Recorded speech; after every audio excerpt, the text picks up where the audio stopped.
My name is Andrew Berman. I'm the Executive Director of Village Preservation.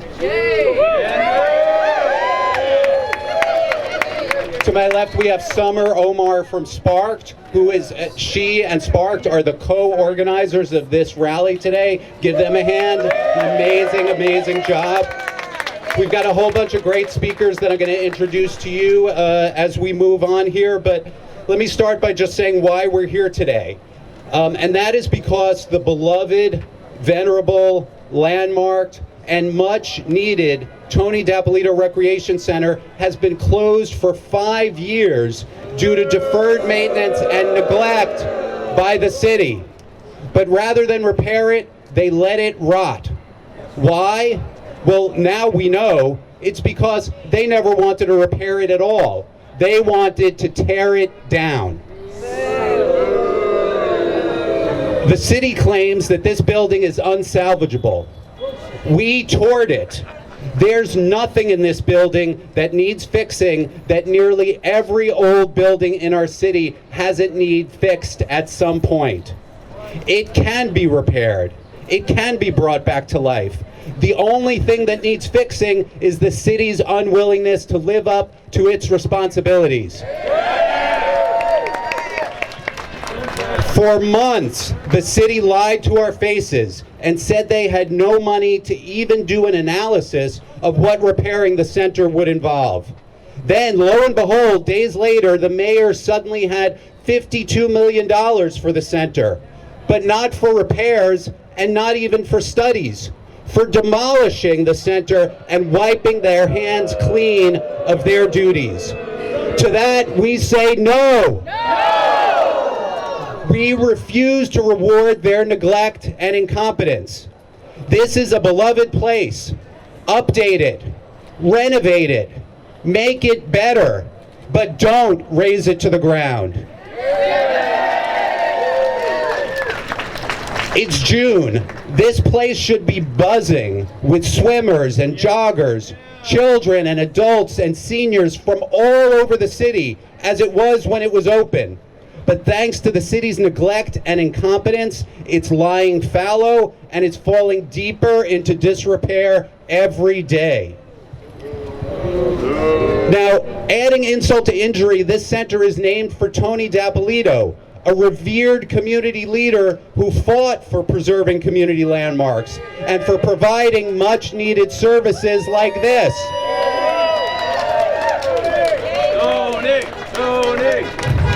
It's ironic and insulting that the city now wants to destroy a place named to honor the memory of a man many of us knew and respected tremendously. But what may be most insulting is that the city wants one set of rules to apply to all of us and another set of rules to apply to them. Every day the city requires owners with much less money than them and owners of landmark buildings with much less consequence than this one to fix those buildings up, to restore them, to bring them up to code as they should. But they're saying those rules apply to everyone else, but not to them. Even worse, this may mean that the city has decided that if you neglect your landmark building and say you just don't want to deal with it anymore, you'll be rewarded by being allowed to just get rid of it. That is a slap in the face to all New Yorkers and all of us who care about our city's history and its special places. And make no mistake, this is a special place. It's special because it served generations of immigrants who've been coming here since it was a public bathhouse. It's special because people came here from all over the city, from Harlem, from Brooklyn, from the Bronx, from the Lower East Side, to use its low-cost facilities and mix with other people here. It's special because no less than Keith Haring painted an iconic mural here during one all-day party. And that mural has for almost 40 years been a symbol of this place where people can come to have fun, be themselves, release some steam, no matter their race, their income, their gender, their sexual orientation.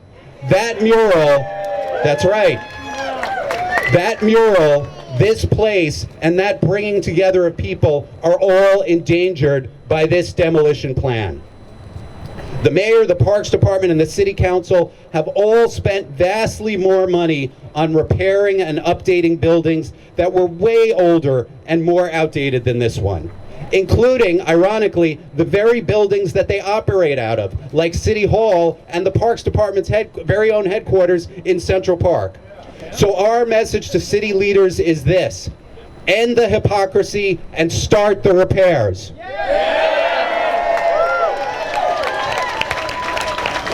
We are demanding that Mayor Adams' $52 million in the proposed 2026 budget be put towards repairing and reopening the center, not demolition. And if the mayor won't agree, we demand that the City Council make it a part of the negotiated budget that the mayor must agree to. That is within their power as the City Council. So Councilmember Erik Bottcher, who represents this district, Speaker Adrienne Adams, and the rest of the City Council, saving the Tony Dapolito Recreation Center is in your hands. Unless the mayor sees the light, and I fear he never will, you have to save our community. You have to save our center. You have to save our history and our beloved landmark. There's a primary. So we're calling on the City Council to be leaders, to show integrity, to show bravery, and to show that they care about this community. And our demand is that not a cent of that $52 million should go towards knocking this building down. It should all go towards building it back up, repairing it, and reopening it for the public.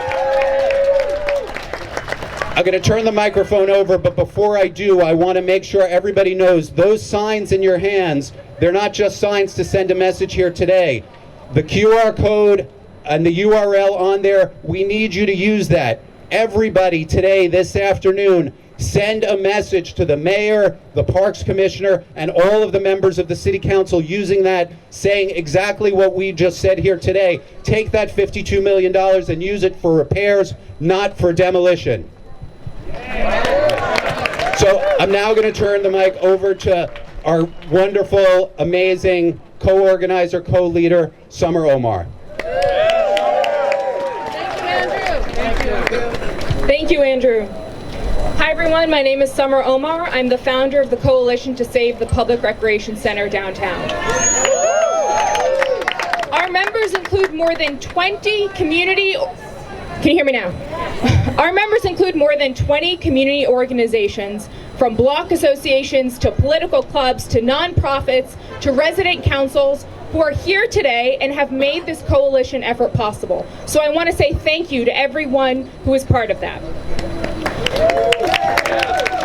We're not just here today to demonstrate our profound opposition to demolishing the rec center. We are also here today to shine a light on the financial decisions being made about this facility. Now, there is something that is city-run, and it is a publicly available database. It shows all capital commitments that have already been made to different projects all throughout the city.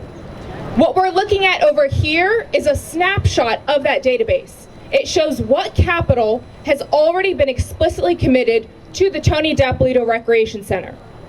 The figure circled in red is the sum of those allocations. It shows that there's $127.9 million that was allocated to the site.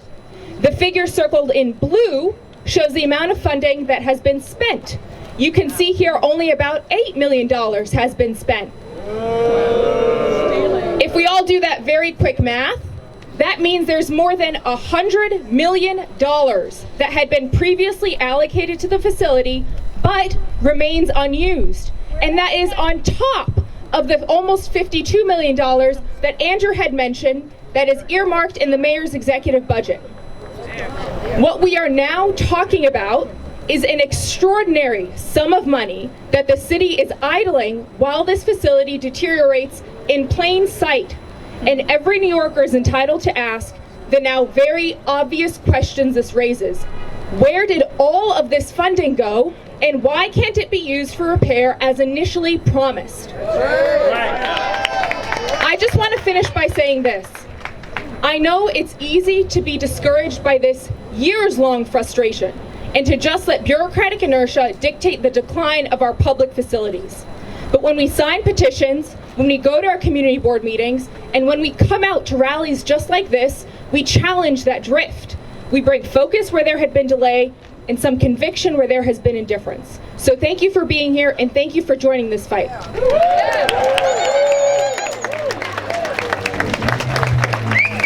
Thank you so much, Omar. I would now like to call to speak Valerie Delarosa, who is the chair of Community Board 2. Thank you, everyone. Good afternoon. My name is Valerie Delarosa. I'm the chair of Manhattan Community Board 2, and our board has made it very clear, as the voice of the community, that we are strongly opposed to demolition of the Tony Dapolito Recreation Center. This is not just a building.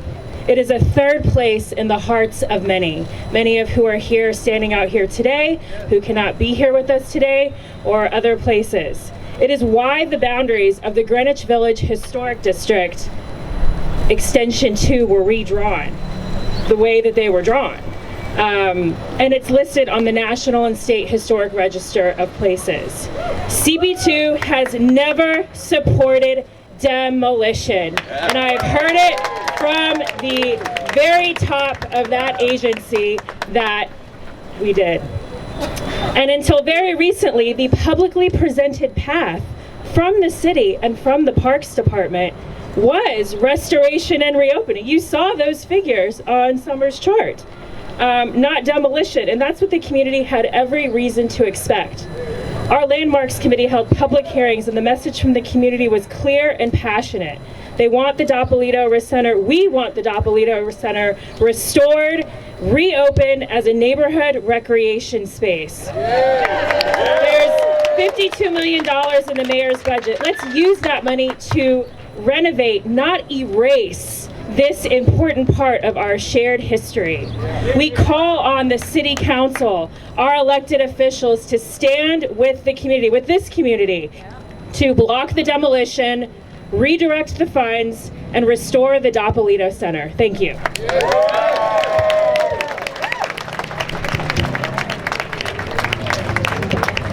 Thank you so much, Valerie. It just so happens we have just been joined by a member of the City Council who we're going to give an opportunity to speak to us here today as well.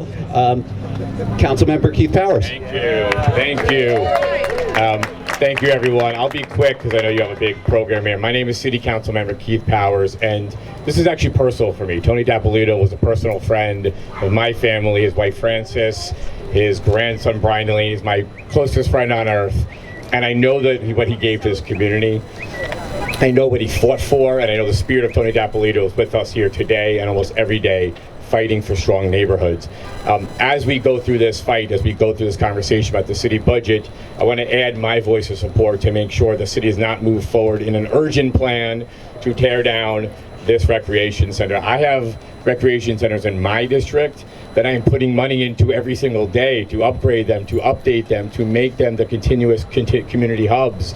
Anybody who uses these knows this is a deeply affordable part of our community and our city that offers so much to it. So my message is, before you start trying to rush through plans, before you try to move over the objections of the community, give the community an opportunity to sit at the table and have a voice in that conversation. Give them the opportunity to present their plans.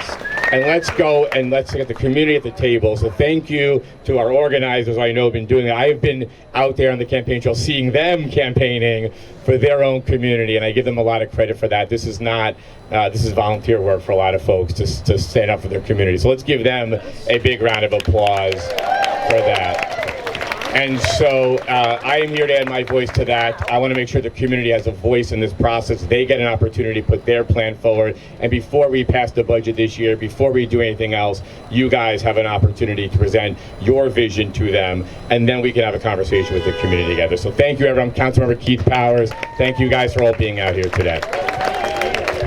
Thank you so much, Councilmember Powers, and we will definitely be coming back to the City Council to make sure that that is what happens, that the budget that is passed by the City Council does not include money for demolition, but only includes money for renovation and restoration. So we are honored to be joined by our next speaker here today, which is Public Advocate Jamani Williams. Thank you so much. Peace and blessing, love and light, everybody. Whenever I'm with you, I know I'm doing something good. So this is great to be here. Thank you so much for the folks who are organizing. I didn't know Tony Dapolito. It sounds like he was an amazing person doing amazing things for the community. And you know, I don't know, I haven't used this particular community center, but from what I've heard, it sounds like community centers all across this city that are embedded in community. And what these centers mean to communities, and not just the building, it's a hub of activity, it's a hub of safety, it's a hub of community. And I know the people who benefited from it want to make sure that their children can benefit from it, and their children's children can benefit from it. And I got to tell you, when reading the story, what made me the most upset is the fact that the city said they were going to do something, there was money to do something, and now they're not doing it. And we have agencies that go after bait and switch when companies do it, but who's going to go after the government when it's City Hall that's doing bait and switch? And so I wanted to make sure that I came to lend my voice to the community and everybody who's saying, we are going to make sure that bait and switch doesn't happen, whether it is the corporate or it is the government. You made a promise and a dedication to this community to restore this amazing community center for them that means so much. How dare you come back now with not even a conversation to have some ideas come up and say you're just going to get rid of it? That is so disappointing and completely ignores what a community is. I wish I could say that I'm surprised that it's coming from this administration, but I'm not. But I'm also proud to say that I'm part of a team that fights back on this every single time. We'll do it again. I like this sign: restore, rebuild, do not destroy. Peace and blessing, love and light to you all. Thank you so much. Thank you so much, Public Advocate Jamani Williams. We now have a speaker who's somebody who's a lifelong resident of this community, who grew up here, grew up going to the Tony Dapolito Center, I believe until it closed, was continuing to go to the Tony Dapolito Center, and maybe even had some family members who did the same. We're going to hear from Mar Fitzgerald.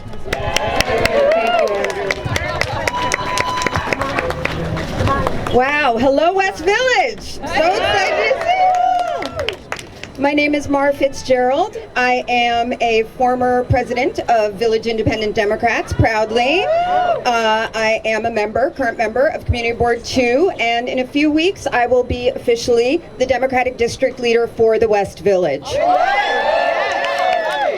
But today, I speak to you only as your neighbor, a fellow native New Yorker, a lifelong West Villager, and a mom. I'm so proud to stand here today with this amazing group of advocates and community leaders and activists and elected officials to demand the repair, restoration, and reopening of our beloved recreation center. For years, City Hall and the Parks Department claimed this landmark building was beyond repair. A lie they tried to make true through neglect. Now, suddenly, $52 million has been pledged, but not to restore this sanctuary. They want to demolish it. They want to erase it off the face of the earth. Now, you know what this feels like to me? You know what it sounds like? It sounds like our mayor, Erik Adams, yes, I'm talking to you, trying to use public funds to advance private interests. Fast-tracking sweetheart deals for his cronies and billionaire developer donors so they can build yet another out-of-scale, out-of-character, glass and steel tower on public land. Public land must serve the people. Full stop. We don't need luxury. just accessible, affordable, indoor and outdoor recreation through restoration. Anything less would be betrayal of our neighborhood and of the generations past, present, and future who have found joy, safety, and connection within these walls. Tearing it down wouldn't just erase a building, it would erase a living piece of our community's heart that has nurtured New Yorkers from every walk of life for over 100 years. And to our electeds and to our city agencies, I say you have a duty to preserve the spirit, the purpose, and the stunning architecture of this center. Not just for us, but for the generations to come, like my daughter who's over there. Let it stand, let it thrive, and let it continue to bring life to our village. Thank you. Thank you so much, Mar, for that and all the other great work you do in the community. Now, speaking of great community leaders, our next speaker is also somebody who grew up going to the Tony Dapolito, I believe then it was probably the Carmine Street Recreation Center as well, and who's been a longtime leader in the Lower East Side and East Village, Francisco Gonzalez. Yes, hello, thank you. We're gonna wake this crowd up. We're gonna do a chant. We're gonna say, no more. No more. No more. No more. No more demolition. No more demolition. Okay, thank you everyone for being here today. Shout out to the GSD and all the clubs, organizations, politicians, and local leaders. I'm proud to stand with you all today. My name is Francisco Gonzalez, a lifelong resident of the Lower East Side, a proud father, activist, community leader. This exceptional recreational center holds a special place in my heart, with fond memories of visiting as a child and as a teenager. The diving board, the amazing Keith Haring mural, and the diverse services offered at this affordable cost impacted me. This recreational center serves communities from the Bronx all the way down to the Lower East Side and all 5 boroughs, with an amazing swimming pool being a beloved fixture. I was fortunate enough to share this experience with my children, Lila and Presley, before the pandemic. We understand the neighborhood has undergone significant changes, with luxury buildings offering their own amenities. However, what about the rest of the New Yorkers? What do we do? What do we have? As I run for district leader in the East Village, preserving real New York City is a priority for me. Thank you all for your time and have a wonderful day. Absolutely. How could I forget? I would like to introduce the next guest speaker. She's a good friend of mine, beloved community activist, leader, and there's no words I can say about her. I would like to introduce Isabelle Celeste Dawson. Hello everybody, saludos a todo el mundo, muchísimas gracias por estar aquí. Aquí tenemos mucha gente latina, entonces tenemos que hablar también a los otros que estamos aquí. Amen, amen. And in English, I'm from the Lower East Side, and I'm famously known as Rosario Dawson's mom. And this is the place where Kids was made, which was her very first film over 30 years ago. Before that, I was a teen that lived in Coney Island and would hop on the train so that I could play handball at the handball courts. And then, of course, I was that naughty teen at night that went swimming after hours and climbed the gate. So there's a real history here, and the reality is, if we can get an architect, an engineering company who is willing to come and put a feather in their cap, because the building that I live in now, that I am currently a homeowner in for the last 7 years, was an abandoned building since 1977 that I squatted for 38 years. And I'm now a homeowner of. It's where my daughter Rosario was discovered. Okay? I continue to come here. Once I moved to the Lower East Side of Manhattan, my son was born in the ¿cómo se dice? I can't believe I can't remember the name of the hospital that he was born in, but here in Manhattan, Bellevue. Bellevue, yeah. Come on now, I used to go over the fence. It was Bellevue.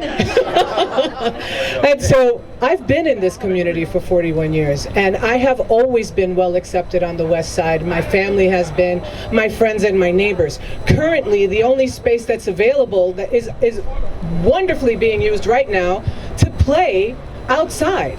We need to have things that are preserved, like this building, for indoor activity, for when it's wintertime, for when it's raining. We have people who are elders here who went here as children with their parents. This is a century-old building. I do not understand the mentality of the United States of America that does not have a 300-year-old building, when in Europe there are buildings that are thousands of years old.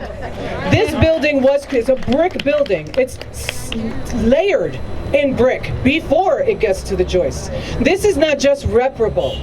This building is something that can be restored because it is a landmark. It's not so you're not fighting for landmark status. It has landmark status. So I will say to you, the next time that we come together and we're doing something like this, I challenge each and every one of you. 1, bring 10, because the government has continually shown us that we must go back to the very beginning. We the people, by the people, for the people. And if we show up, it'll happen. And community with a capital U. Blessings multiplied. Muchísimas gracias a todos. Un beso, un abrazo fuerte. Thank you so much for that. We have one more very, very special speaker. I'm going to ask to come up here to speak Lisa Dapolito, who is how many generations? He's fourth, I'm third. Fourth. He's having a baby, so that's fifth. So long time connection to the neighborhood and as well as to Tony Dapolito, the namesake of the center. Lisa. First of all, thank you, the amazing speakers, and the fact that people want to save this center, I think is so amazing. My grandparents settled here as an Italian immigrants, and my parents stayed, and I raised my son here, and he's going to have a baby, and it'll be a new generation. But I have so many memories of this place. I also have the memories of sneaking in the swimming pool after dark. I mean, it was crazy. It was really cool. And I have memories of teaching camp here. It was a community. Oh, okay, sorry. It was a community. And, you know, I'm a cousin of, third cousin of Tony Dapolito. And he really... Speak up. Okay, sorry. Make believe you're my size. Okay. Okay. Tony fought for his vision. He believed in public recreation was a right, not a luxury. Today, the Village is one of the most expensive neighborhoods in the city. Families are being priced out, and with that comes the risk of losing access to public space. And that is why it's more important than ever to preserve and protect the Dapolito Center for the generations to come. And for all of us who would love to go swimming and just be together, because there is no place that I know of in the Village that is inclusive of everybody. That's right. So thank you all. Thank you, Mom. And as a fourth generation Italian American and somebody growing up here who I knew Tony personally, and I grew up going to this center. As a fourth generation Italian American growing up here, I knew Tony personally. I would go to Vesuvio Bakery. He would greet me, ask me how I was doing. And then I would come here after. I was bullied a lot when I was a kid. So coming here really gave me the safe space to really learn how to play sports, grow character, and become a future father. So I just want to ask all politicians and people in the neighborhood, if you're listening, please protect the center, don't play political games, and for our next generation to grow up here and have a sense of community. Thank you, grazie, appreciate it. Thank you so much to all of our incredibly wonderful, inspirational speakers. I want, first of all, just a reminder to everybody, those signs, remember, take them home, scan them, make sure you use that QR code. Can everybody just join me in a quick chant of Save It Now. Save it now. Save it now. Save it now. Save it now. Save it now. Save it now. Save it now. All of those wonderful stories we heard from folks who grew up in here, I want to keep hearing those stories. I want more people, more generations of not just residents of this neighborhood, but of the whole city to be able to come here and make those sorts of memories. And it's not rocket science. Don't spend the money on demolition. Spend it on repairing and restoring. And to all of the elected officials who came here today, we appreciate your presence. We are going to hold you to it. We need more than just words. We need action. So make sure you send those letters to every elected official that says that money has to go for repairs, not for demolition. We will not stand for a city budget being passed for 2026 that has a single cent for demolition, and we want enough money in there to restore and reopen this building. Thank you very much, everybody. And I want to give a special thanks also to Summer Omar for all of her incredible work in co-organizing this and putting this together. We need community leaders like this. Thank you, Summer.